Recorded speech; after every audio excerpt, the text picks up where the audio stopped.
Et donc pour le commentaire, la vanne, du moment où il est positive, tout simplement, les yeux fermés, on va dire que le projet il est rentable. Le tir, il contient une deuxième condition. Plus le tir il est plus élevé, justement, et plus le projet on va dire, il est moins risqué, il est rentable. Donc dans notre cas, le tir il est égal à 19,7%, donc ça avoisine 20%, et dépasse largement le taux d'actualisation. Et donc bien sûr, les investisseurs ils vont justement adopter et retenir ce projet puisqu'il dépasse largement le taux d'actualisation et donc le taux de rentabilité il est un peu suffisamment donc, accepté par les investisseurs.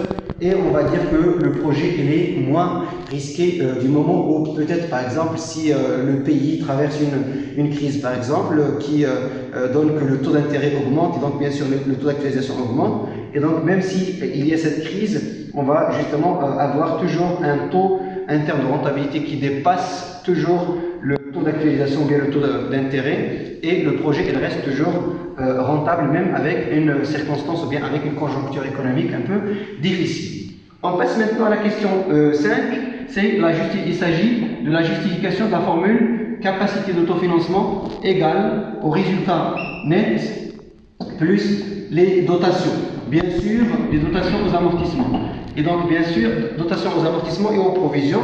Bien sûr, dans le cas de l'absence, au niveau de l'énoncé, de l'absence des provisions, des reprises pour provisions et bien sûr pour justement de cession des immobilisations amortissables. Ça veut dire que le PCI il est égal à 0 et la VNA est égale à 0.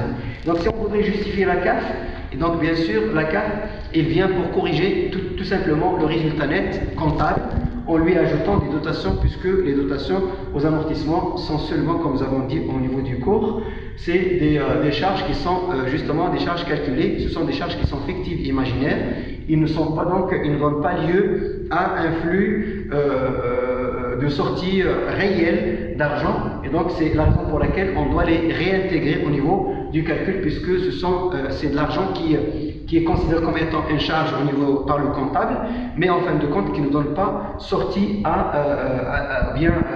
flux de sortie d'argent. C'est la raison pour laquelle on ajoute. Et donc comme explication, la CAF, il vient pour corriger le résultat net, justement en ajoutant les dotations, puisque effectivement il s'agit des charges qui sont calculées, qui ne sont pas réelles, qui sont juste imaginaires, et donc il convient de les réintégrer dans le calcul.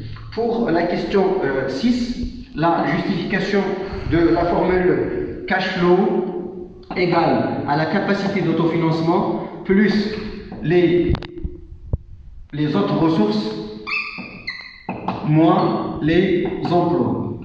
Et donc ici même les cash flows, ils viennent également pour combler une certaine lacune ou bien un reproche qu'on fait à la CAF dans la mesure où il ne prend pas en considération quelques ressources et il ne prend pas en considération également quelques emplois. Et donc c'est la raison pour laquelle les cash flows, ils viennent également pour corriger une deuxième fois la capacité d'autofinancement en ajoutant par exemple la valeur résiduelle, en ajoutant par exemple, en ajoutant par exemple la récupération du BFR, en ajoutant par exemple la récupération d'une garantie peut-être, puisque la capacité d'autofinancement ne prend pas en considération ces éléments.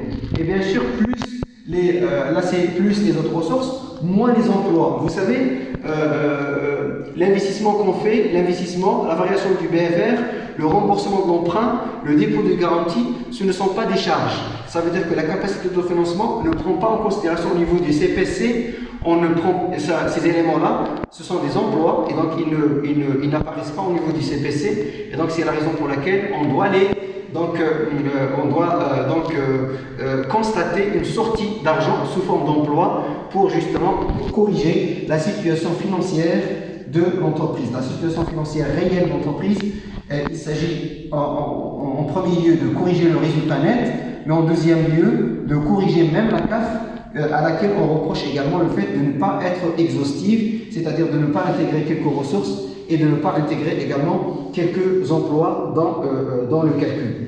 Et donc voilà,